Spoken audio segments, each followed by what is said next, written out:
mbokk yi ñu ngi leen di gërëm di leen sant di leen dalal jàmm ci seen chaîne de télévision MCD TV tey nag ñu am mbégte di dalal un jeune cinéaste mi ngi tudd Babacar Sougou Babacar Sougou nag dafa bokk ci génération yi def na ay weer ci ginnaaw ñu ngi defoon benn émission dalaloon ay jeunes cinéastes bokk na ci benn jeune journaliste en même temps cinéaste bu ñuy wax Mame Wuri Thioubou moom dañ fa amoon benn prix fële Carthage bokkoon na tamit un journaliste bi nekk RTS bi tudd Alioune Diop loolu lépp ñu doon wax ci wàllu cinéma te nag ñu dellu si di wax ci biir cinéma parce que c'est un jeune cinéaste la ñu dalal mi ngi tudd Babacar Sougou lu waral ñu dalal Babacar Sougou parce que dañ ko sélectionné ci benn festival bi nar a am Canada ba organisé par benn kuréel bu ñuy wax Vue d'Afrique ñoom ñoo organisé festival boobu loolu nag mbégte bu rëy la succès la parce que un jeune cinéaste sénégalais moom dafa bokk filmam moom la ñu sélectionné ci lu mot ay lu ëpp téeméeru film plus de 500 films ñu seppi ko moom ak yeneen pour ñu bokk ci festival boobu loolu nag ndam lu rëy la moo taxoon tey ñu am mbégte di ko dalal ci suñu chaîne MCD TV xale boobu nag mi ngi tudd ndaw lu rëy la parce que xale la mi ngi tudd Babacar Sougou Babacar Sougou ñu ngi lay nuyu. bon salaamaaleykum monsieur Jean ñu ngi lay nuyu di la ziar lu bëri di nuyu aussi waa Sénégal di nuyu ñëpp di leen tatagal bu baax comme ni ko mbëri di waxee rek fu ma dëkk dama koy wax comme maa ngi sant yàlla bu baax di julli ci Yonent bi aussi di sant samay ñaari waajur waaw ndax su ma agsee fii rek daanaka ñoom la quoi seen loxo jugu si kon maa ngi leen sant bu baax di leen gërëm. man nag maa ngi tudd Babacar Sougou jeune cinéaste jànge fi nga xamante ni mooy Foukhid Média Centre Dakar une école de formation dans les métiers de l'audiovisuel et de l'information di am kontaante bu baax di fi ñëwaat tey jii pour waxtaan ak yéen ci sélection bi ma am ci festival boobu ñuy wax Vue d'Afrique te muy am à Montréal Canada mu nekk benn festival bu mag boo xamante ni sélection bi metti na parce que film yi fay daje dafay bëri te ci bëri Afrique la ñuy jógee ndax festival boobu dafay promouvoir la culture africaine ak créole à Canada et un peu partout dans le monde quoi et à l'international quoi kon ñu ci sant yàlla bu baax ba ñu bokkee ci ñooñ nga xamante ne sélectionné nañ leen seen film war a dem foofu noonu Canada représenter Sénégal. Il y a aussi d'autres Sénégalais qui ont fait des films et qui ont été sélectionnés là-bas comme ku ci mel ne Master Yoro Lidel Niang Amath Ndiaye Moussa Ndoye ak Fatima Rayane Sow ñoom ñëpp ak ñeneen ñi nga xamante ni peut-être xawma leen ñoom ñëpp seen film sélectionné nañ foofu maa ngi nuyu ñëpp. ok ñu ngi lay gërëm Babacar Sougou ma bëggoon la poser première question bi mooy ci sélection bi. yow ce film mi ngi wax affaire environnement mais ab ci yeneen film yi bokkoon na ci yeneen sujet am na yeneen sujet yi nga xam dañ ko abordé woon mais yow ci sa film yow li nga abordé mooy environnement dama bëggoon xam li waral ñu sélectionné sa film soo mënoon dellu si ci processus bi ñu def ba sélectionné sa film mu bokk ci festival bi. merci beaucoup ci question boobu da nga laajte question bu am solo muy environnement. te environnement bu ñu koy wax rek dafay fekk mu nekk dëkkuwaay bi nga xamante ne ni ay nit ñoo fa dëkk ci benn cadre de vie boo xamante ni soit daf leen di jëriñ wala mu leen di yàqal te boo xoolee film bi sama thème bi dama ko accentuer sur Mbëbës ku ne xam na ni moom moo nekk sën bi gën a mag ci dëkk Afrique yi mooy Afrique de l'Ouest Mbëbës ku ne xam na ni 114 hectares la loolu bëri na. léegi nag man maa ngi dëkk Kër Massar précisément maa ngi dëkk Kër Massar unité 9 à 15 minutes de marche de Mbëbës bon boo xoolee lu tax ma def thème bi sur Mbëbës parce que population Kër Massar ak Malika Yëmbal ak Tivaouane Peulh dafa nekk benn surface boo xamante ne nii ñu fay dund ci ay doomu aadama dañu bëri te loolu yëpp communes yooyu yëpp dafa am benn sën bu nekk si digg seen digg muy Mbëbës te ku ne xam na ni mbalit li mu mën a yàq wala lu mu mën a defar de ce fait sama fin de formation au Fourrière Média Centre de Dakar si laa décidé ni damay def film si Mbëbës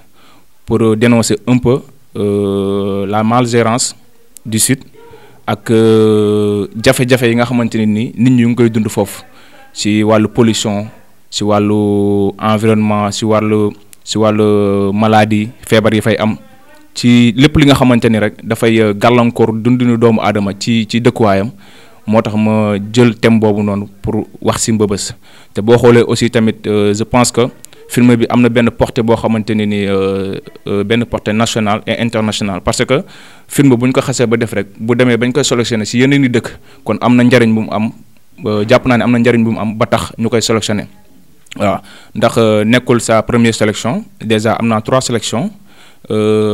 amoon na sélection en Espagne benn festival bu ñuy wax Sword of the Year amoon naa aussi ma jël fa benn prix spécial du jury am naa tamit Togo am naa fa benn sélection ba jël fa tamit ndam mooy prix de coup de cœur am naa tamit ndam fii Sénégal ñaari ndam am naa ko Sénégal mooy festival Image et Vie ma jël grand prix du meilleur film documentaire ma jël tamit à Diourbel prix du public kon xam nga ni loolu liggéey rek moo ko war a mën a maye waaw ndax def film tamit baax na lool mais li ngay def ci film na fekk mu njariñ sa population te yaakaar naa film bi képp ku ko seetaan rek di nga ci gis loo xamante ne nii foogee woo ko woon ni Sénégal am na ñuy dund loolu te bien vrai que am na ñu bëri xamuñu ko nag parce que bëgg naa def avant première bi à Kër Massar Malika Yëmbal ak Tivaouane Peulh comme ça bu ko defee population bi gën a xam bu baax jafe-jafe yi nga xamante ne nii moom la waa Kër Massar Malika Yëmbal ak Tivaouane Peulh di dund à travers le film. ok Babacar kon yow jàpp nga ni environnement bi moo tax ñu sélectionné ce film waaw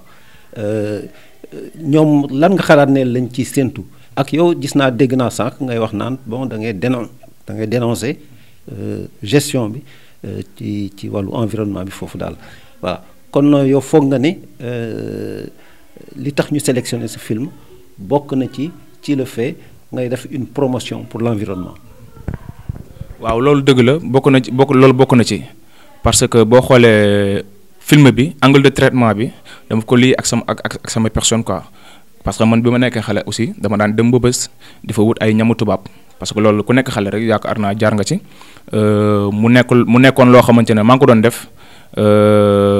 du ma ne baax na parce que li gën a tax sax ma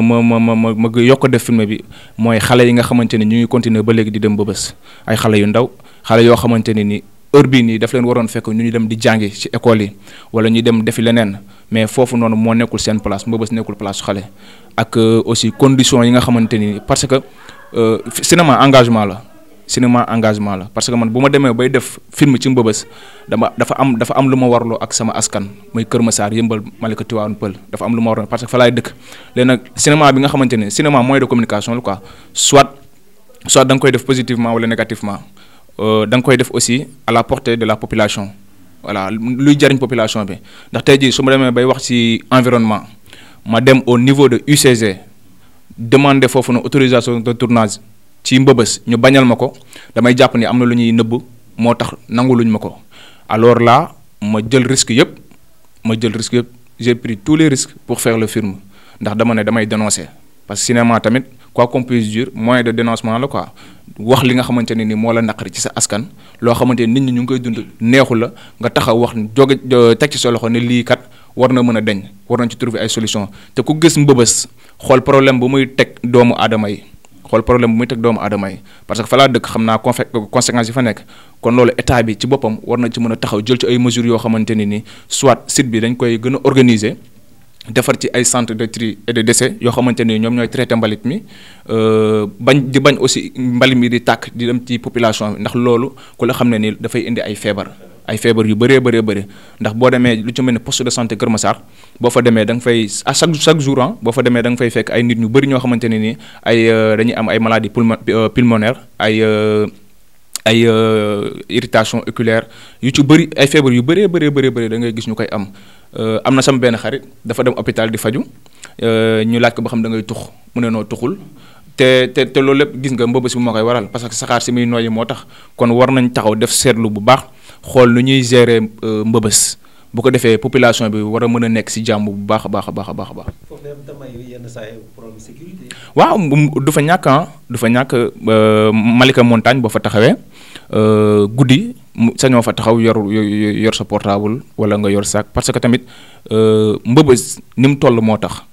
dafa nekk site boo xamante ni dafa yaatu dafa nekk site bu mag de ce fait dafay am ñoo xamante ni dañuy def seen i ñaawte fa pare dem dugg fa sécurité moom amu fa moom te mbëbës dafa nekk benn site boo xamante ay nit tamit ñu ngi fa dëkk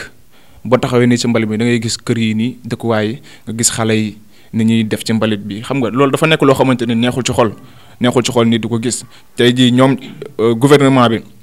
seen doom duñ fa dëkk kon tey jii ñi dëkk foofu noonu ay citoyens sénégalais lañ war nañ leen jox gëdd jox leen respect jox leen cër ndax ci dëkk bi lañ dëkk ndax ci ay doomi dëkk bi lañ ay doomu sénégalais lañ kon tey jii nii war nañu xool beneen solution boo xamante ni nii dina tax ñooñu noonu famille yooyu noonu nekk ci dans de très bonnes conditions voilà te boo xoolee aussi tamit comme li nga wax sànq sélection bi man jàpp naa ni li thème bi porte sur l'environnement moo tax ñu gën ko solutionner parce que traitement bi foofu noonu dama ci accentué wu ci mbëbës parce que dem naa seeti ay nit ñi nga xamante ne nii maa ngi leen di nuyu de passage maa ngi nuyu maire Abi Mbeng Tall waaw kooku sama yaay la di nuyu aussi Jean Noël Mendy ak Ousmane Ba ñoom ñëpp mbëbës lañ dëkk te ñooñu tamit bokk nañ aussi ci film bi ay protagonistes lañ ci documentaire bi te jox nañ ko benn dayo bi nga xamante ni tamit dénoncé nañ lu ñu mën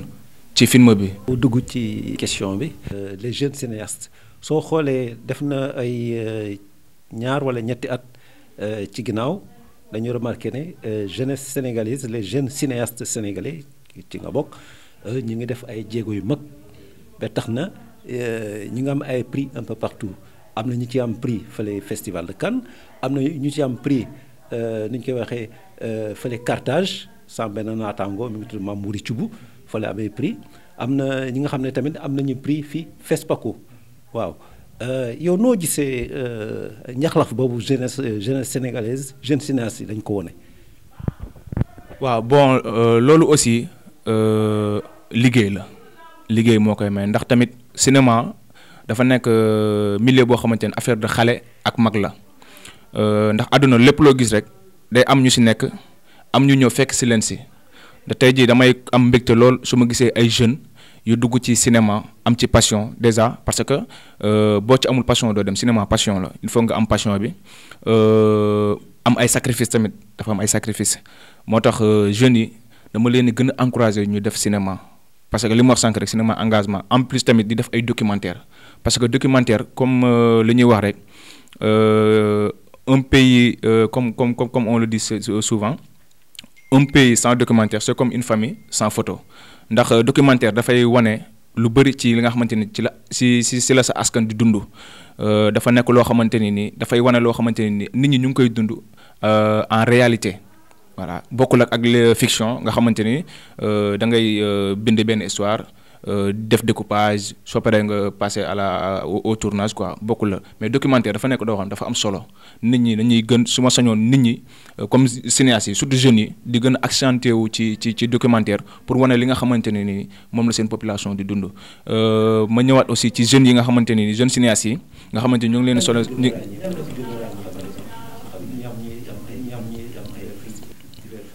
Bon mën naa ci citer Amane Ndiaye koo xamante ni maa ngi ko xam récemment moom mooy directeur Obélis benn organisation la boo xamante ni ñoom cinéma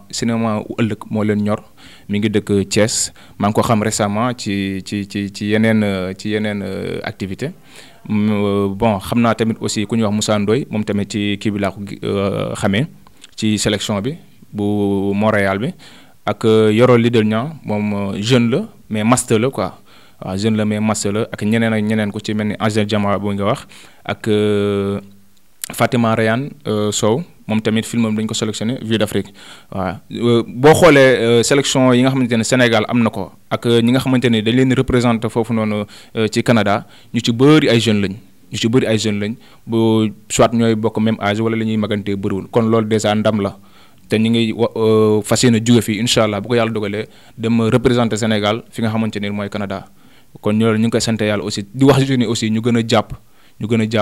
te tey ji jeune bu dem ci dëkk rek am fa prix loolu ndamu Sénégal yëpp la du ndamam kese man tey ji su ma demee fépp fu ma dem ci àdduna su ma amee prix du sama ndamu ñëpp la ndamu Sénégal ñëpp la ndax Sénégal laay représenté foofu waaw kon di soññaat jeunes yi ñu jàpp bu baax ci cinéma bi ñu def ko métier parce que cinéma métier la waaw foo la mais métier la waaw léegi nag nañu jàpp bu baax bu ñu bàyyi quoi comme ça parce que dañu am ay doyens ku ci mel ni sunu papa sunu maam Ousmane Sembène yàlla na ko yàlla yërëm xare ko àjjana ku ci mel ni Djibril Diop maam Mbéti ku ci mel ni Moussa Sène Absa ak sama papa Moussa Touré moom sama papa la Moussa Touré sama papa la parce que bi may jàng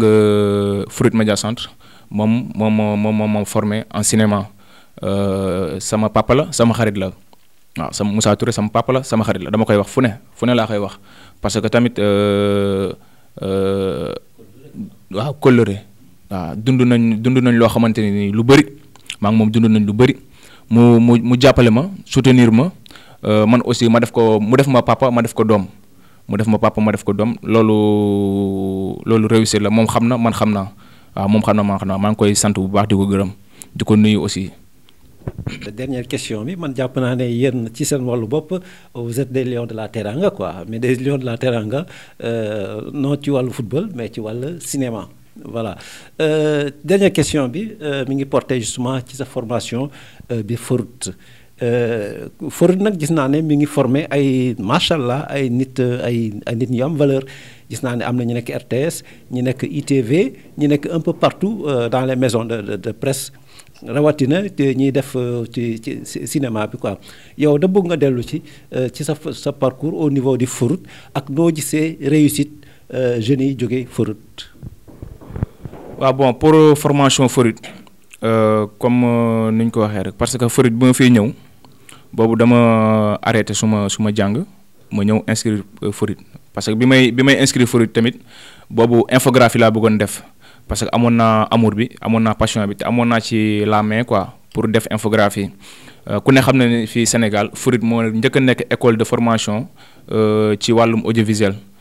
loolu aussi mu nekk benn fierté ndax am nañu ay doyens yu bëri yu fi génnee ci RTS suma professeur Jules Sagna moom aussi moo ma yoroon son Forut fee la nekkoon RTS bi ma ñëwee Forut aussi mu formé ma. dem na TFM visite fekk fa ay doyens tamit ñoom ñu ne Forut lañ génnee Forut lañ jàngee kon daanaka daal Sénégal booy xool télévision yu bëri yi fi nekk seen techniciens yu ci bëri Forut Media Centre lañ génnee te aussi fierté la ma génnee Forut Media Centre defi formation de 2 ans waaw ak samay morom mu nekkoon formation boo xamante ne nii au début c'était difficile mais à la fin sant nañ yàlla bu baax parce que. Defal nañu benn formation boo xamante ne ni ci cadrage ci prise de vue ci prise de son journalisme ak yeneen module parce que boo ñëwee tronc commun ngay def boo defee tronc commun après dernière année bi ngay soog a mën a spécialisé wu kon formation dañuy wax jeunes yi ñu gën a formé wu parce que métier tamit boo koy def dafa laaj formation boo formé wul doo mën a xam. doo mën a surtout cinéma dafa am lu ñuy wax les plans et les angles de prise de vue te loolu il faut nga jàng ko xam ko mën ko identifier mën ko def boo ko jàngul doo ko mën sinon tâtonnement rek ngay def voilà mi ngi noonu moo tax damay ñaaxaat jeunes yi ñu gën a formé wu dem ci école de formation yi ci mel ni Forut Media Centre am na yeneen yoo xamante ni aussi ñu ngi ci dëkk bi mais bu ñu demee foofu noonu ñu jàngal leen ñu formé wu nga xamante ni dañuy gën a mën a jëmmal seen liggéey waaw ci li ñuy spécialisé wu aussi man aussi tamit maa ngi présentement maa ngi benn structure bu ñuy wax Gis-Gis c'est une structure de formation au documentaire de création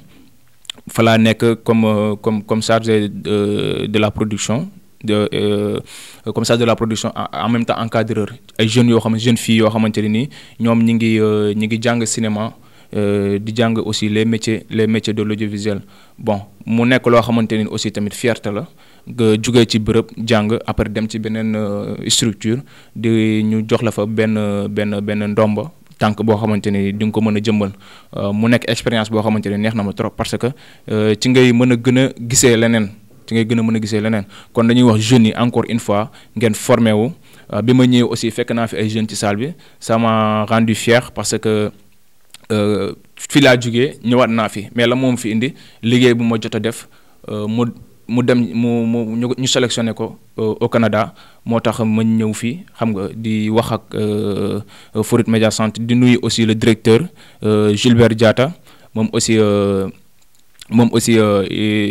jàpp na ci formation bu baax a baax le directeur chargé de la production Ahmadou Bamba Diop ak Sagna ñi ñu fi fekk Bassène Ousmane waaw di nuyu ñëpp aussi quoi di nuyu ñëpp di leen jaajëfal di wax Média Centre moom sama école lay mës a nekk quoi sama école lay mës a nekk yow aussi monsieur Jean maa ngi lay nuyu bu baax di la gërëm di la jaajëfal aussi ci invitation bi ngeen ma invité di remercier ñëpp merci beaucoup. jërëjëf mbokk yi yéen a ko gisandoo yéen a ko déggandoo ñi ngi doon dalal benn jeune cinéaste mi ngi tudd Babacar Sougou maa ngi rappelé ne film bu mu produire ci wàllu environnement dañ ko sélectionné ci benn festival bu tudd Vue d'Afrique bi nekk Canada donc fii ay ki fan day dem Canada pour fekkee festival boobu ñu ngi leen di gërëm di leen sant nag doon am mbégte dalal suñu jeune cinéaste bi Babacar Sougou ñu ngi lay gërëm di la sant yéen ñi tamit mbokk yi ñu ngi leen di gërëm di leen sant di leen jox ci beneen di leen jox rendez-vous ci beneen dox daje jërëjëf.